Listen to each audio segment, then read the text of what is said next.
We have a trade, and it's a big one in the NFL.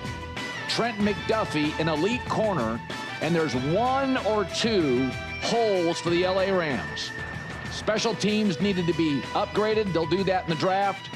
And they need a lockdown corner. Their GM, Les Snead, even discussed it earlier this week. And what do you know? They've made a deal with the Kansas City Chiefs, striking when the iron is hot. Matt Stafford, only a couple of years left. They're going to give up a first-rounder at the end of this year's draft, a fifth and a sixth, and a third-rounder next year. So Trent McDuffie, in my opinion, because the Rams' pass rush is better than the current Chiefs' pass rush, will be even a better player. And he was a good one for KC. He'll be an even better player for the Rams. So the Rams said, hey, man, we are in a Super Bowl window. We are going to go for it. And Trent McDuffie is a lot better than the 29th pick because the Rams have 2 first-round picks. They just gave up one. Here's another team that should do that. The Chicago Bears. They are now this morning the odds-on favorite to sign Raiders edge rusher Maxx Crosby. Go for it. Ben Johnson's an aggressive guy. Ryan Pohl's an aggressive GM. Go for it. It's the number one need, edge pressure. It's not a roll of the dice. He's an elite player, leads the NFL since he entered in tackles for losses. He's 2 years younger than Myles Garrett, who was just, the defensive player of the year. And here's another reason why you have to strike when the iron is hot in the NFL.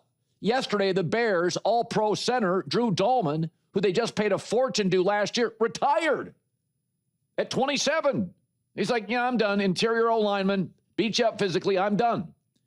And so the Bears with Caleb Williams were the number 1 pass blocking unit and the number 7 run blocking unit. And anchoring that was this great center from the Falcons that they made a deal for a year ago, Drew Dahlman. He just retired.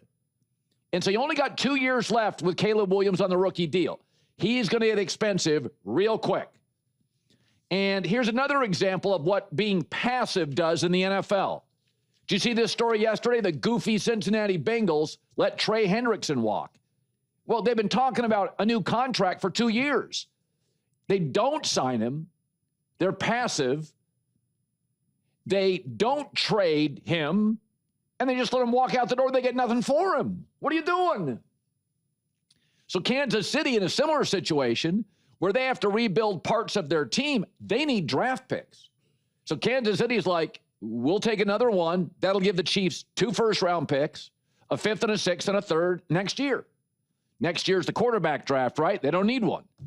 So you got to go for it. The Bears are picking 25th, which, by the way, if Vegas gave traded Crosby to the Raiders, and Vegas got the Bears' 25th pick, you know who's available potentially at the 25th pick?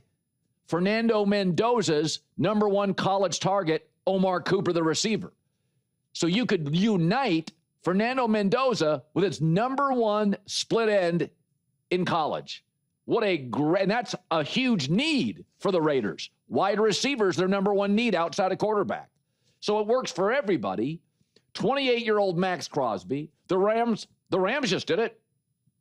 Rams said, listen, we need one element to our roster. We're close, but we got to get an elite corner. There were some good corners in the first round of the draft. They're like, nah, let's go get McDuffie.